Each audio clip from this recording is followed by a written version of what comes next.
கடைகளில் மூணாவதாக முக்கியமாக சேர்க்குற ஒரு பொருள் தான் திப்பிலி. இதை பற்றி தான் இன்றைக்கி பார்க்க போகிறோம். இதை இங்கிலீஷில் லாங் பெப்பர்னு சொல்லுவாங்க.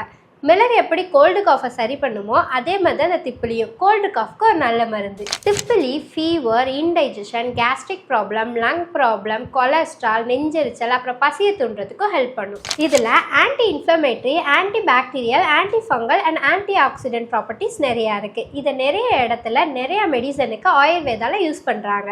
வின்டர் சீசனில் வர எல்லா ப்ராப்ளமுக்கும் நல்ல மெடிசனே இந்த திப்பிலியில் செய்கிற ரசம் தான். ஆல்சோ பல்வலி இருக்குன்னா இந்த திப்பிலி பவுடரோட உப்பு சேர்த்து அந்த இடத்துல வச்சா பல்வலி குறையும்னு சொல்கிறாங்க. இந்த மாதிரி வீடியோஸ்க்கு நம்ம பேஜை ஃபாலோ பண்ண மறந்துடாதீங்க.